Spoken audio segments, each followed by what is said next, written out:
അതല്ലെങ്കിൽ ക്യൂരിയോസിറ്റി നിലനിർത്താൻ വേണ്ടി ഒരുപാട് കോമ്പണന്റുകൾ നമുക്ക് യൂസ് ചെയ്യാം. അതിലൊരു കോമ്പണന്റ് ആണ് സ്ട്രെസ് അതിൽ നിലനിർത്തുക എന്ന് പറയുന്നത്. ആ സ്ട്രെസ് അല്ലാത്ത മറ്റുള്ള കോമ്പണന്റുകൾ ഉപയോഗിക്കുകയാണെങ്കിൽ സീരിയൽ നല്ലതാണ്. ഞാൻ പറയുന്നത് ഒന്ന് പറയട്ടെ, ഞാനൊന്ന് പറയട്ടെ. മാർക്കറ്റിംഗ് ടെക്നിക്ക് നമുക്ക് വിഷം കൊടുക്കാന്ന് പറയാൻ വേണ്ടി പറ്റില്ലല്ലോ. ഞാൻ പറയുന്നത് ഓൾറെഡി സ്ട്രെസ്, അഡ്രിനാലിനും കോർട്ടിസോളും പമ്പ് ചെയ്യിക്കാൻ പറ്റുന്ന കണ്ടന്റുകൾ മാത്രം നിലനിർത്തുകയാണെങ്കിൽ സാറ് പറഞ്ഞ പോലെ അപകടം വരാനുള്ള സാധ്യത വളരെ കൃത്യമായിട്ട് അതിൽ ഉണ്ട്. കൂടുതലാണ്. കോർട്ടിസോൾ അടിച്ചു കയറ്റും എന്നാ പറയുന്നത്. ക്യൂരിയോസിറ്റി നിലനിർത്താനോ കണ്ടിന്യൂറ്റി നിലനിർത്താനോ ഒരുപാട് കോമ്പണന്റുകളൊക്കെ ഉപയോഗിക്കാൻ വേണ്ടി പറ്റും. ഭീകരമായ ആൻസൈറ്റി സ്ട്രെസ് മാത്രം കാരണം സിനിമകൾ നമ്മൾ എന്നും കാണുന്നതല്ല. സിനിമകൾ നമ്മൾ എപ്പോഴെങ്കിലും കാണുന്നതാണ്. സീരിയലുകൾ എന്നും കണ്ടുകൊണ്ടിരിക്കും. അതിലെന്ത് ഉൾപ്പെടുത്തണതോ ഇതെല്ലാം ഇത് മാത്രമേ ഉള്ളൂ എന്നല്ല ഞാൻ പറയുന്നത്.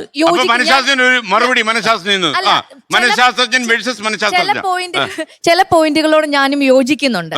ഈ പറയുന്ന കൂട്ടുന്നുണ്ടോ? അതാണ് അദ്ദേഹം പറഞ്ഞത് മെയിൻ കാര്യം. ചില കാര്യങ്ങൾ സ്ട്രെസ് കൂട്ടുന്നുണ്ട്. അടിച്ചു കയറുവോ?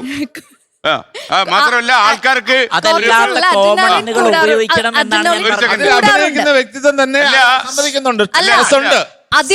കാണുമ്പോ ഈ ആളലാണെന്ന് തോന്നിക്കുന്ന ഒരു കോർട്ടിസോൾ അടിച്ചു കയറ്റുമെന്ന് അദ്ദേഹം പറഞ്ഞോട്ടെ. അപ്പോൾ പക്ഷേ അത് ചിലർക്ക് ജനറലൈസ് ചെയ്ത് പറയാൻ പറ്റുന്നില്ല.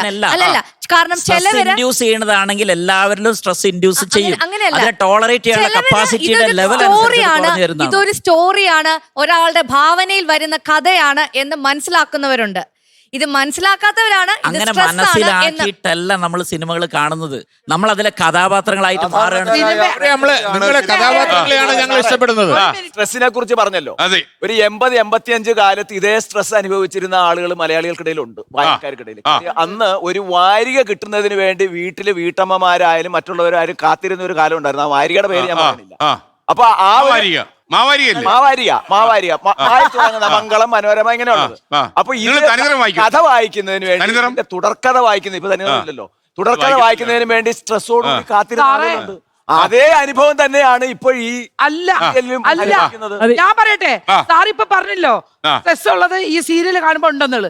നിങ്ങള് ഒരു മക്കളാണെങ്കിലും ഭർത്താവാണെങ്കിലും നേരം വൈകി 12 മണി 1 മണി വരെ ലേറ്റ് ആവുമ്പോ ഒരു വീട്ടിലിരിക്കുന്ന അനുഭവിക്കുന്ന സ്ട്രെസ് ഉണ്ടല്ലോ, അതൊന്നും സീരിയലില് കണ്ടിട്ടൊന്നും നടക്കുന്ന കാര്യങ്ങളല്ല. അത് സ്ട്രെസ് ആക്കാൻ വേണ്ടിയിട്ടാണല്ലോ നമ്മള് സീരിയൽ കാണുന്നത്. അങ്ങനെ പറ ഒഴിവാക്കാൻ വേണ്ടി ഞാൻ പറഞ്ഞു പൂർത്തിയാക്കട്ടെ. സ്ട്രെസ് ഒഴിവാക്കാൻ വേണ്ടിയിട്ടാണല്ലോ എന്റർടൈൻമെന്റിനായിട്ട് ഒരു സീരിയൽ കാണുന്നത്. പക്ഷെ ഇത് സ്ട്രെസ് കൂട്ടുകയല്ലേ. നിങ്ങൾ വരാതിരിക്കുമ്പോ കൂടുകയല്ലേ. ഏത് സീരിയലാണ് സ്ട്രെസ് കൂട്ടാത്തത്? പറയൂ. അത് കുറയ്ക്കാൻ ഡിസ്കഷനില് ഉപ്പുമുളക് നല്ലതാണെന്നൊക്കെ പറയാനുള്ള ഒരു കാരണം അതിൽ ഈ സ്ട്രെസ് എലമെന്റ് ഉപയോഗിച്ചിട്ടല്ല അവർ കണ്ടിന്യൂറ്റി കിട്ടുന്നത്. അതാ ഞാൻ പറയുന്നത്. ഇത് നല്ലത്, അത് ചീത്ത എന്നല്ല പറയുന്നത്. 2015 ഉപ്പുമുളക് തുടങ്ങിയത്.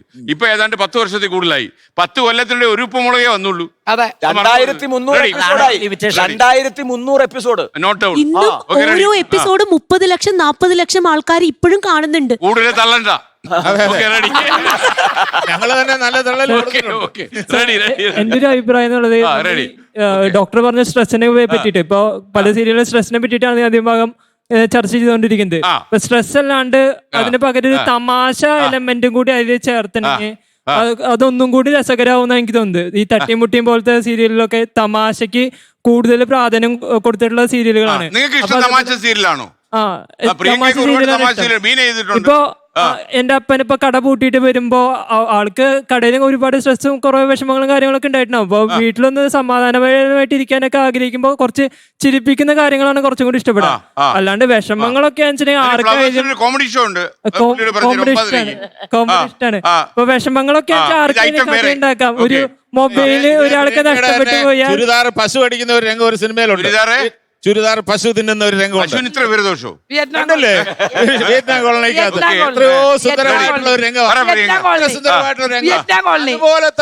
പ്രമേയങ്ങൾ നിങ്ങൾക്ക് കൊണ്ടുവരാനായി പറഞ്ഞുകൂടെ? എന്ത് നല്ല സുന്ദരമായിട്ടുള്ള ഒരു രംഗമാണത്.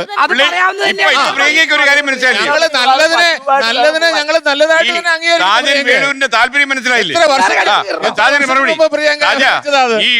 അതായത് ചുരിദാർ പശു അടിക്കുന്നൊക്കെ കാണാൻ ആ സീരിയൽ കാണുന്നത് മനസ്സിലായി.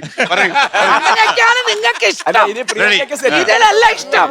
ലോകത്തെവിടെയായാലും ഏത് സമയത്തും 24 വാർത്തകളും ഓഗ്മെന്റഡ് റിയാലിറ്റി പാക്കേജുകളും എക്സ്പ്ലെയിനറുകളും വിശദമായി കാണാൻ ഞങ്ങളുടെ യൂട്യൂബ് ചാനൽ നിങ്ങൾക്ക് സബ്സ്ക്രൈബ് ചെയ്യാം.